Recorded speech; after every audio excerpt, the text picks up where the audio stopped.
Hello, എല്ലാവർക്കും rice and ഷൈനിലേക്ക് സ്വാഗതം. നമുക്കിന്ന് എങ്ങനെയാണ് രുചിയേറിയ പനീർ മസാല വീട്ടിൽ തയ്യാറാക്കുന്നതെന്ന് നോക്കാം.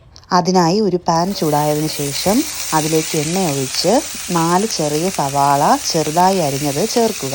പനീറിൻ്റെ അളവിനനുസരിച്ച് നമുക്ക് സവാള ചേർക്കാവുന്നതാണ്. ഞാനിവിടെ 4 ചെറിയ സവാളയാണ് എടുത്തിരിക്കുന്നത്.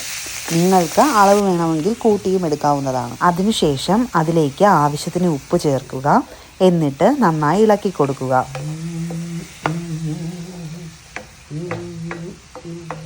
എന്നിട്ട് അതിലേക്ക് 4 പച്ചമുളക് ചെറുതായി അരിഞ്ഞത് ചേർക്കുക. നിങ്ങൾക്ക് എരിവിനനുസരിച്ച് പച്ചമുളകിൻ്റെ എണ്ണം കൂട്ടാവുന്നതാണ്.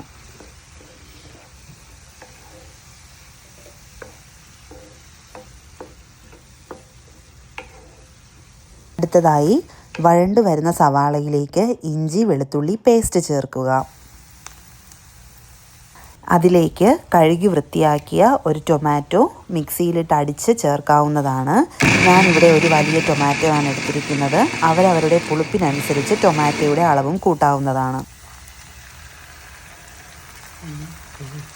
എന്നിട്ട് ഇത് എല്ലാം ഒന്ന് വഴണ്ട് വരുന്നത് വരെ നന്നായി ഇളക്കുക. ഇപ്പോൾ നമ്മുടെ സവാള നന്നായി വഴണ്ട് വന്നിട്ടുണ്ട്. ഇനി ഇതിലേക്ക് നമുക്ക് മസാലകൾ ഇടാവുന്നതാണ്.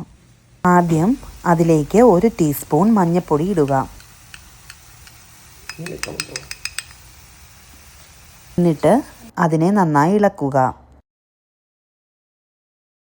അടുത്തതായി നമുക്ക് മുളക് പൊടി ചേർക്കാവുന്നതാണ്.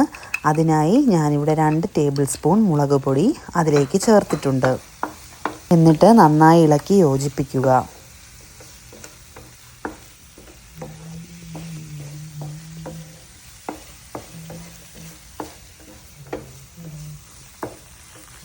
അടുത്തതായി അതിലേക്ക് 1 ടേബിൾ സ്പൂൺ മല്ലിപ്പൊടി ചേർക്കുക.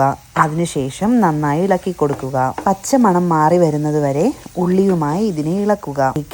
അതിനുശേഷം 1 കപ്പ് വെള്ളം ഒഴിക്കുക. വെള്ളം അവരവരുടെ താല്പര്യത്തിനനുസരിച്ച് ചേർക്കാവുന്നതാണ്. ഇപ്പോൾ നമുക്ക് ചെറിയ ഗ്രേവിയോട് കൂടിയുള്ള കറി ലഭിച്ചിട്ടുണ്ട്. അതിലേക്ക് 1 ടീസ്പൂൺ ഗരം മസാല ചേർത്ത് കൊടുക്കുക.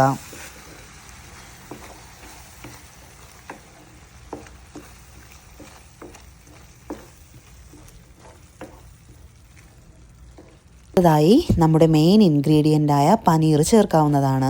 അതിനായി ഞാനിവിടെ മിസ്റ്റർ ഷെഫിൻ്റെ പ്രീമിയം പനീർ 200 ഗ്രാമാണ് എടുത്തിട്ടുള്ളത്.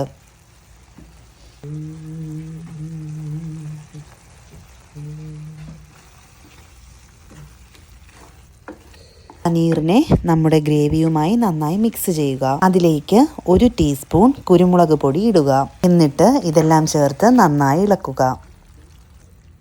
ഇതിനുശേഷം ചെറുതായി അരിഞ്ഞ മല്ലിയില ഇതിലേക്ക് ഇടുക.